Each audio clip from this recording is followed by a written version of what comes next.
Shalom Bapak Ibu Saudara yang kasih dalam Tuhan Yesus Kristus. Selamat datang di Sabda Bagianda bersama saya, Pendeta Marcel Kanon, dan kami dapat bertemu kembali untuk lebih memperdalami firman Tuhan. Ya, supaya benar-benar kita akan mengerti, mengenali kebenaran itu di dalam kehidupan kita. Karena kebenaran itu akan membebaskan kita. Kebenaran ada di dalam firman Tuhan. Nah, dalam minggu ini kita sudah mulai berbicara tentang membangun keintiman dengan Tuhan. Bagaimana cara kita membangun keintiman dengan Tuhan? Yang pertama, kita harus menyerahkan pribadi, kehidupan kita kepada Tuhan Yesus, sebagai persembahan yang hidup, bukan yang mati. Sekali lagi, kita harus menyerahkan kehidupan kita ke dalam tangan Yesus supaya Dia dapat memimpin kita, menyertai kita, melindungi kita, membawa kita kepada kebenaran yang Dia miliki untuk Anda dan saya. Ingat, rencana Tuhan tidak sama dengan rencana kita. Jadi untuk kita benar-benar mengetahui rencana daripada Tuhan, kita harus memiliki keintiman dengan Tuhan. Yang kedua, kita bahas tentang betapa pentingnya firman Tuhan. Saya terheran bahwa sampai hari ini masih banyak orang yang mengaku Kristen tidak pernah buka firman, tidak pernah menyelidiki, tidak pernah mempelajari, tidak pernah merenungkan, tidak pernah memperdalami firman Tuhan. Terima saja. Ya, Bapak Ibu Saudara yang kasih dalam Tuhan Yesus Kristus, kita harus sadar bahwa Tuhan mau mengubah firman yang ditulis menjadi firman yang hidup dalam kehidupan kita. Kita masuk di dalam firman Tuhan, izinkan Tuhan berbicara. Tapi sekali lagi saya juga harus kasih tahu, kalau kita baca firman, jangan di luar daripada konteks. Terlalu sering saya melihat orang memperkatakan firman Tuhan, tapi kalau begitu lihat dalam konteksnya, nggak sesuai dengan mereka andalkan, dengan mereka pikirkan. Nah, kemarin kita bicara tentang berdiam diri di hadapan Tuhan, mengenali Dia, mengetahui Dia.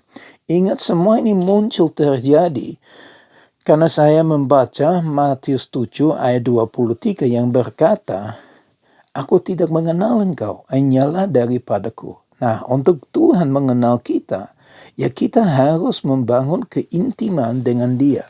Pendekatan, benar-benar mengenal, seperti Paulus berkata, biar aku dapat mengenal Dia.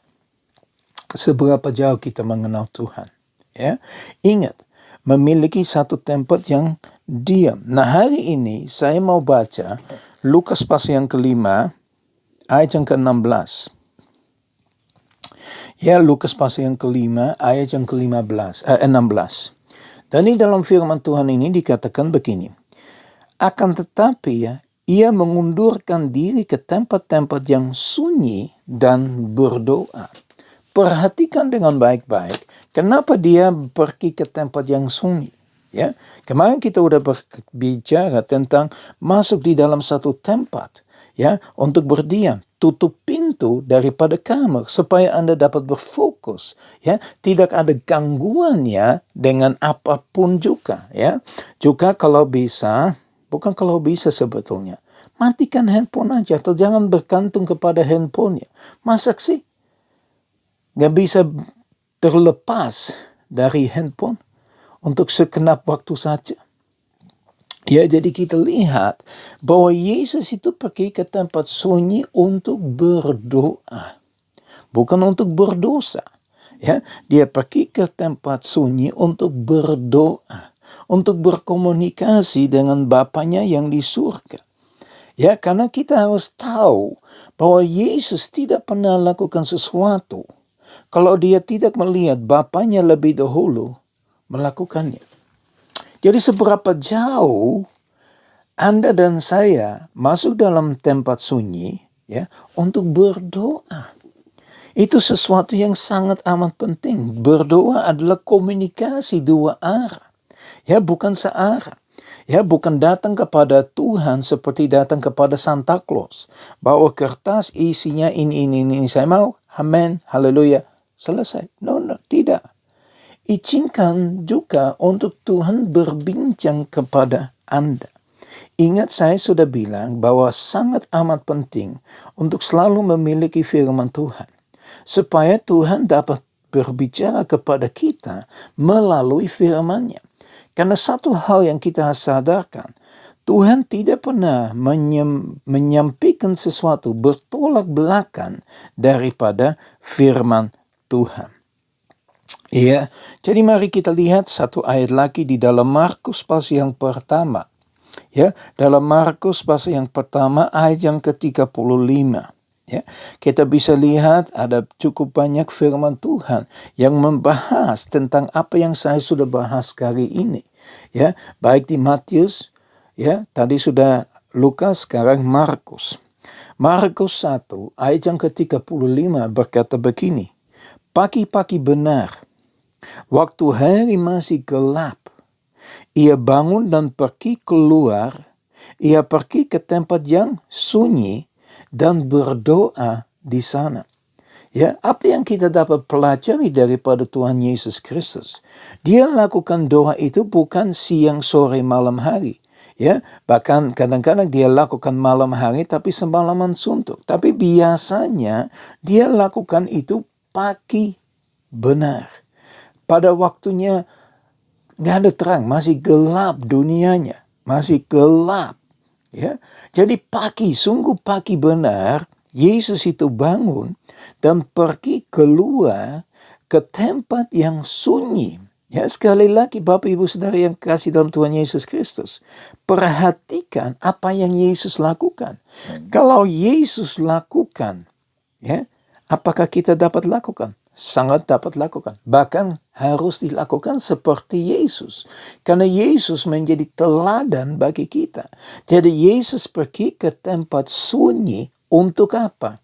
Ya, untuk tidur lagi? Tidak. Untuk berdoa. Ya. Untuk apa kau bangun pagi-pagi? Ya, banyak orang bangun pagi, mereka pergi, maaf, pipis, ya, habis itu tidur lagi. Kadang-kadang Tuhan juga mengizinkan, ya, kita bangun pagi sekali untuk justru berdoa. Kenapa pagi harinya? Ya, di waktunya masih gelap. Ya, karena tidak akan diganggu seperti saya sudah bilang beberapa kali, ya. Supaya benar-benar dapat berfokus kepada Tuhan Yesus, berfokus kepada Allah Bapa, berfokus kepada Roh Kudus yang akan memimpin kita dalam saat teduh itu, yang akan berbicara kepada kita, yang akan menolong kita untuk bisa berdoa. Jadi Bapak Ibu Saudara yang kasih dalam Tuhan Yesus Kristus, langkah yang keempat, ya, yang pertama harus menyerahkan hidupnya, yang kedua firman Tuhan, yang ketiga tempat sunyi atau tempat yang bisa berdiam diri di hadapan Tuhan, yang keempat untuk apa, ya, kita bangun pagi-pagi untuk berdoa. Jadi untuk membangun keintiman dengan Tuhan itu hanya dapat kita lakukan melalui doa. Seberapa jauh kita berdoa? Bagaimana kita berdoa? Sebetulnya tema tentang doa tidak akan habis-habisnya. Kita bisa bahas itu berminggu-minggu, berbulan-bulan. Karena banyak hal yang kami dapat pelajari tentang doa yang masih banyak yang kita tidak mengerti. Ya, ada kuasa. Firman Tuhan bilang orang benar bila dengan yakin mendoakan atau didoakan, itu besar kuasanya. Jadi ada kuasa kalau kita masuk dalam tempat yang sunyi, kita berdoa, berkomunikasi, berfellowship dengan Bapa di surga. Mari kita berdoa.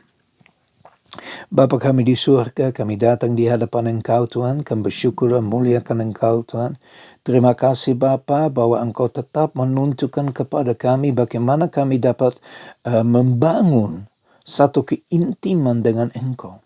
Kalau Engkau sendiri pagi-pagi sekali bangun, pergi ke tempat sunyi untuk berdoa, untuk berkomunikasi dengan Bapa di surga. Demikian juga Engkau arahkan kami untuk ambil satu keputusan untuk memulai hari, pagi hari yang benar. untuk berdoa, berkomunikasi, berfellowship, untuk berbincang-bincang dengan Engkau Tuhan. Tuhan, ajarkan kami terus untuk mengubah paradigma kami, supaya paradigma kami adalah paradigma-Mu Tuhan. Terima kasih Bapa, terus berkarya dalam kehidupan kami. Dalam nama Yesus kami berdoa. Haleluya. Amin. Ya Bapak Ibu yang kasih dalam Tuhan Yesus Kristus, maju terus bersama dengan Tuhan, masuk dalam tempat sunyi dan berdoalah. Ya, jangan berhenti berdoa. Ya, itu kami akan bahas hari Senin. Ya, saya berdoa supaya Tuhan sungguh memberkati engkau dan kasih karunia Yesus Kristus melimpah dalam kehidupan engkau. Bahkan persekutuan dengan Roh Kudus menyertai kita terus-menerus sampai Maranatha Tuhan Yesus datang kembali, sampai selama-lamanya. Tuhan Yesus memberkati, sampai ketemu besok di Sabda Bagi Anda.